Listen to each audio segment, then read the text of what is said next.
Last summer in 2015, we took care of the runway extension, built some taxiway extensions, some new connectors, took care of some drainage issues, things like that here on the airport. And this last part is to take care of the approaches into the new runway. We're still operating at the original short length of the runway of 3898, and this will bring us out to the total use of the new runway facility at 4750. This part of this project is to clear some trees off of some property that's right at the end of the runway. 3 properties are commercially zoned. One of them is already developed with State Farm, and 2 are undeveloped but are on the market.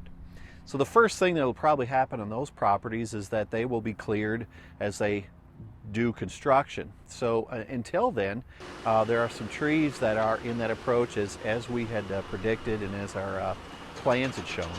So now we're going in with their approvals to go in and clear out an area in these commercially zoned area that's undeveloped right now. There's about 5 acres, and on the campus of State Farm there's 1 acre that we've identified about 18 trees. And then with State Farm, they have such a beautiful campus. We want to keep that going.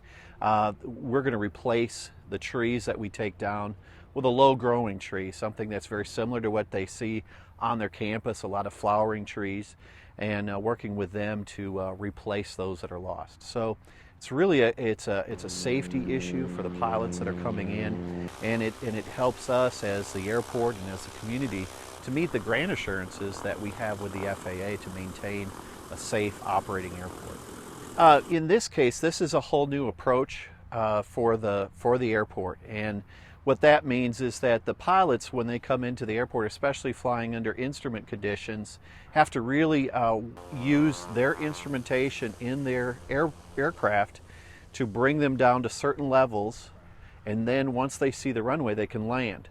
And anytime that we can, any airport can improve those facilities, update their approaches, that's a really good thing.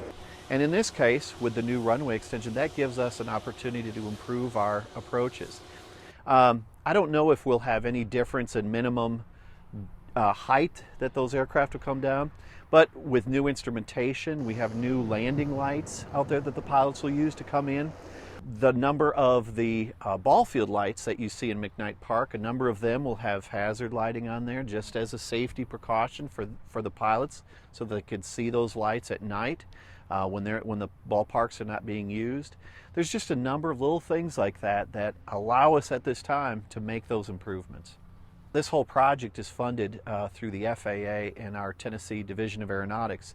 95% of it is being funded through them. So this is a very great project to have and make improvements here at the airport at a very affordable rate for our airport. And in this case, the airport's local share, the 5%, is taken care of through the revenues that are gathered from our fuel sales and hangar rents. Once the FAA approves and publishes the new approach, then we will be moving the lights that are around the runway and turning on the new approach lights, and really at that point is when the new runway is really in its full effect. We're hoping that the publication date will be in November. So once the trees are cleared, then the FAA will come in and actually fly it, check it for us, and hopefully give us an approval. What we understand is that it could take a year or 2 after you've worked on your runway to get the new approaches in, because it's those all around the country. There's work going on runways and airports, and eventually you just kind of have to fit in the slot, and it just depends on how backed up the FAA is.